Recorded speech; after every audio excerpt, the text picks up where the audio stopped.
स्वागत है आपका एक और नई वीडियो में। आज की कहानी हमारी है शिकंजी का स्वाद। एक प्रोफेसर क्लास ले रहे थे। क्लास में सभी छात्र बड़ी रुचि से अपना लेक्चर सुन रहे थे। उनके पूछे गए सवालों के जवाब दे रहे थे, लेकिन उन छात्रों के बीच कक्षा में एक छात्र ऐसा भी था जो चुपचाप और गुमसुम बैठा हुआ था। प्रोफेसर ने पहले ही दिन उस छात्र को नोटिस कर लिया, लेकिन कुछ नहीं बोले। लेकिन जब 4-5 दिन तक ऐसा चला तो उन्होंने उस छात्र को क्लास के बाद अपने केबिन में बुलाया और पूछा, तुम हर समय उदास रहते हो, क्लास में अकेले और चुपचाप बैठे रहते हो, लेक्चर पर भी ध्यान नहीं देते हो, क्या बात, कुछ परेशानी है? सर, वो छात्र कुछ हिचकिचाते हुए बोला, मेरे अतीत में कुछ ऐसा हुआ है जिसकी वजह से मैं परेशान रहता हूँ, समझ नहीं आता क्या करूँ। प्रोफेसर भले व्यक्ति थे। उन्होंने उस छात्र को शाम को अपने घर बुलाया। शाम को जब छात्र प्रोफेसर के घर पहुंचा तो प्रोफेसर ने उसे अंदर बुलाकर बिठाया। फिर समय किचन में चले गए और शिकंजी बनाने लगे। उन्होंने जानबूझकर शिकंजी में ज्यादा नमक डाल दिया। फिर किचन से बाहर आकर शिकंजी का गिलास छात्र को देते हुए कहा, यह लो शिकंजी पियो। छात्र ने गिलास हाथ में लेकर जैसे एक घूंट लिया, अधिक नमक के स्वाद के कारण उसका मुंह अजीब सा बन गया।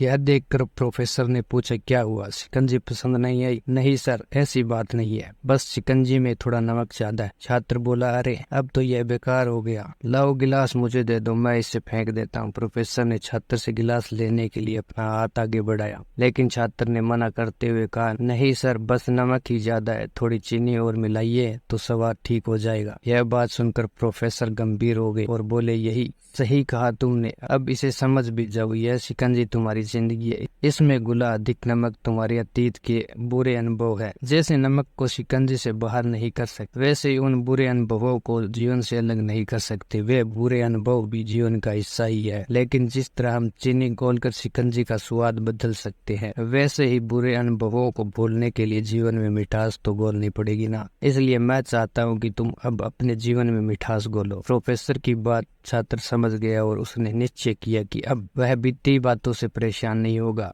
इस कहानी से हमें यह सीख मिलती है, जीवन में अक्सर हम अतीत की बुरी यादों और अनुभवों को याद कर दुखी होते हैं। इस तरह हमें अपने वर्तमान पर ध्यान नहीं दे पाते और कहीं न कहीं अपना भविष्य बिगाड़ लेते हैं। जो हो चुका है उसे सुधारा नहीं जा सकता, लेकिन कम से कम उसे बुलाया तो जा सकता है, और उन्हें बुलाने के लिए नई मीठी यादें हमें आज बनानी होगी। जीवन में मीठे और खुशनुमा लम्हों को लाइए, तभी तो जीवन में मिठास आएगी।